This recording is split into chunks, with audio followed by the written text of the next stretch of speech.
Alright, today y'all we're gonna be going out here in the woods behind the house, digging up a buck that I killed last year for a European skull mount. Digging up bones. Now, despite what some of y'all might think, I am not a professional and I am not a taxidermist. And while it might be easy for me to go out here and hunt and kill and gut and skin and process a deer and all that stuff, I am not thrilled about the possibility of digging up a half-rotten mummified deer head. Now, if you can't tell, this is my first time doing a European mount, so I don't really know what to expect. I've heard some horror stories, but if this is your first time too, then come along and we'll discover it together. Now, I shot this buck last year on November the 29th on my public land hunt, so we're sitting dead on right at 10 months, and I'm hoping that's been plenty of time for it to decompose and for the bugs to do their work.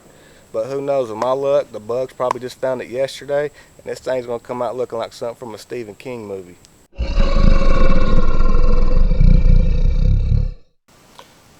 Alright, here we go.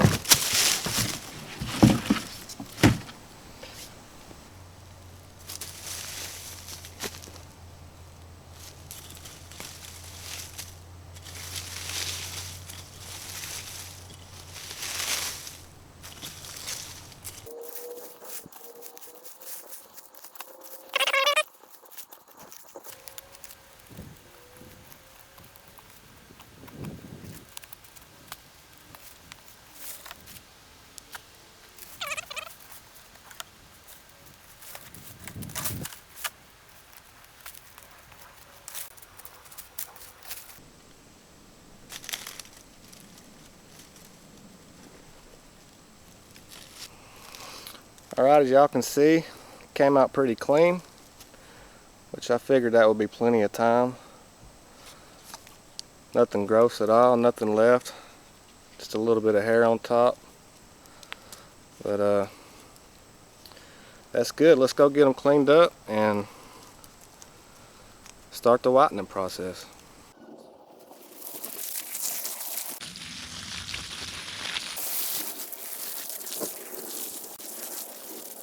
Alright, so we got our skull washed off and let them dry out overnight, and we're ready to start the bleaching process. But you don't want to use bleach. Bleach will actually break down the bone tissue, causing it to become weak and brittle and crumble over time, and you don't want that. So you want to use a peroxide based solution. But the problem with peroxide is that the kind that we have access to over the counter, like at Walmart, CVS and stuff like that, it's only 3%. So you want to use something called 40 volume clear. This is 12% H2O2, hydrogen peroxide. And I picked this up for like $4 at Sally's. They do have this in another form. It's like a paste. They call it cream or something like that. And people like it because you can paint it on and you get good coverage and it won't run off and dry like the liquid will. But the problem with it, like bleach, is it has a chemical in it that will also break down your bone tissue. So you don't want to do that. Next, you want to get you some masking tape or something that you can wrap around the base of the antlers. That way we don't accidentally bleach our antlers. And then you want to have a container big enough that you can actually submerge the skull into and get adequate coverage. Now, you don't want something so big of a container that you're going to have to use 20 gallons of a solution to get it to cover your skull. Now, I don't know if this is going to give me adequate coverage or not, but just in case it won't, I took some paper towels, cut them up into squares, and we'll do a paper mache method where we'll lay these across the skull, we'll dip our brush into the solution, and we'll keep this wet that way, and this will get wet and form to the skull. That way we have even coverage when we're bleaching, and we won't have a hard line where half of it was in the solution and the top was sticking out. So this will be dark and the bottom half will be white. You don't want to do that. Alright, first we want to take this masking tape. Make sure you get it up and under this lip of the base of the antlers.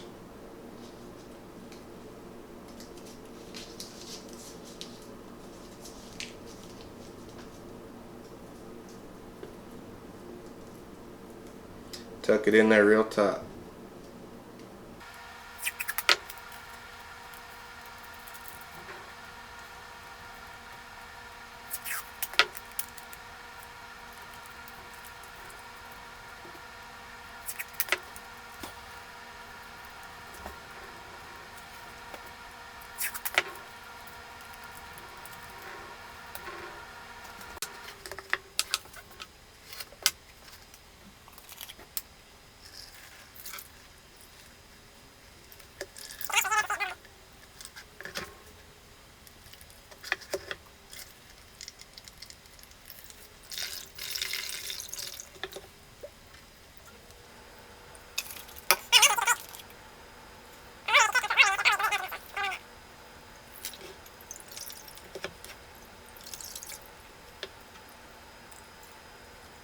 Alright, so since we didn't get proper coverage, we are going to do the paper mache method.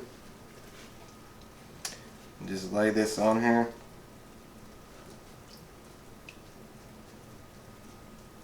And cover it like that. That way it stays wet the whole time.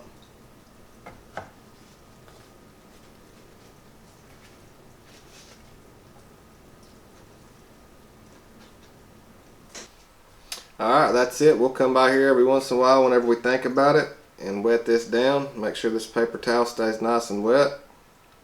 And we'll let that sit 6 to 8 hours or maybe overnight. And I'll show y'all what it looks like when it gets done. Hey, I just wanted to remind you to stick around after the video for bonus footage where we're going to show you how to age a deer by his jawbone and his teeth. It's very simple. Stick around, you might learn something. Before we start the bleaching process, you're going to want to degrease them, and we can do that by setting them in some hot water and Dawn and just letting it soak overnight, and that does a pretty good job of degreasing. And you're also going to want to put them in some boiling water. But don't have your water boiling where it's boiling out. You know, you don't want a real mean boil, just a comfortable simmer. And what that's going to do is, if you'll see all these little dark spots, that's from the grease, from the fat and the oils and all that stuff that's leaching to the skull. And whenever you put in that boiling water, that does a good job of releasing that. So it allows you to get a lighter color. Now you want to pull it out every once in a while to see what color you're at, because you might not want it snow white. You know, I didn't want my snow white. I like it a little bit dark. I think it gives it character. I think it gives it a natural look. And I like the overall rustic look of it. It's kind of tough. But what I did was kept pulling mine out, you know, every 30 minutes or so, and I'd blow dry it off, because it will be a little bit darker and have a different color when it's wet. You can get more of an idea of what the color is once you dry it off. So if you're not happy with it, put it back in there until you reach your desired level of whiteness. Like I said, I like this darker color, and after you're done with that, you can go ahead and start with the bleaching process. Now it might not look like it, but this is the color where he started at, so you can tell how much darker he was before now. Alright, now I know there's going to be some of y'all in the comment section talking about how I broke his nose. Now I was able to go back out after watching footage, and I seen where I broke his nose when I flipped it over, and I was able to find that other half and bleach it and get it pretty close in color. Now I was thinking though that I kind of like it better without the tips of his nose. What do y'all think?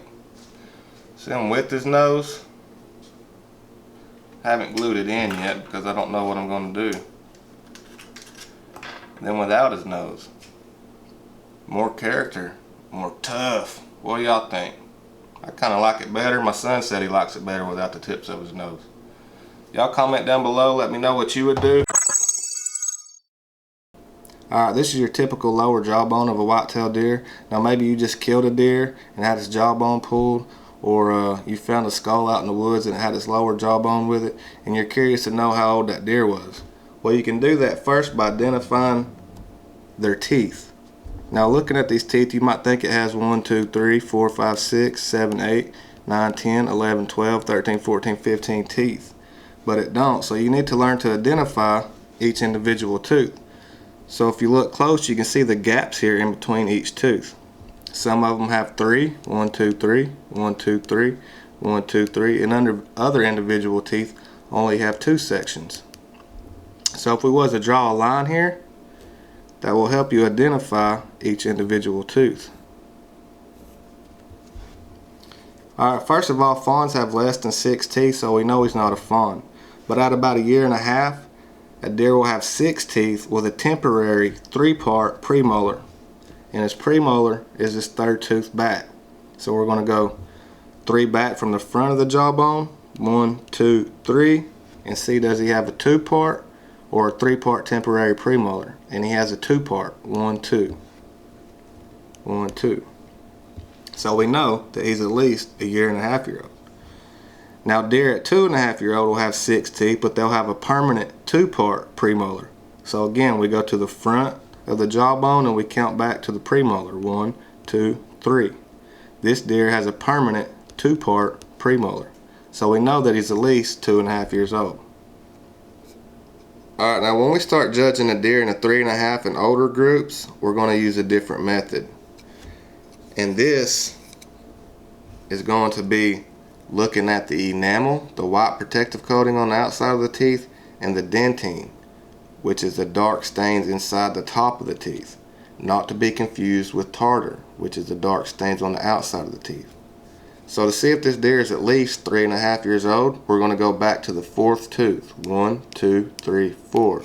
We're going to flip this jawbone up and look inside the top of the tooth. And what we're looking for is to see if the dentine is wider than the enamel. So do we see more dark or do we see more white? And we see that the dentine is a little bit wider than the enamel. So it's safe to say this deer is probably 3.5 years old. Now to do the same thing for a 4-year-old, we'll go back to the 5th tooth. And do we see more enamel or do we see more dentine? We see more enamel. So we're going back. He's 3.5 years old. Now once they get at 4.5 and older, you'll start seeing teeth wear. So you can see these cusps, these high ridges on the back of the teeth. They'll start wearing down. At 4.5, you'll start seeing this back molar wear down. And then at 4 and beyond, you'll start seeing these ridges wear down. And over time, especially when they get to 6 and 8 and older than that, these teeth will just wear down and wear down and wear down to the gum line. Alright y'all, that's going to do it for today's video. I hope y'all was able to get some useful information out of it. And for those of y'all who have done this method before, comment down below. Let me know how long you kept yours buried, what the outcome was, and if you got any other tips you'd like to share with me, I'd love to hear them. Now for those of y'all who ain't subscribed yet, hit that subscribe button below the video. It's totally free and I'd love to have you be a part of the family. Hey, if you ain't strung out on something, you ain't doing nothing. We'll see you next time, right here on Strung Out Outdoors.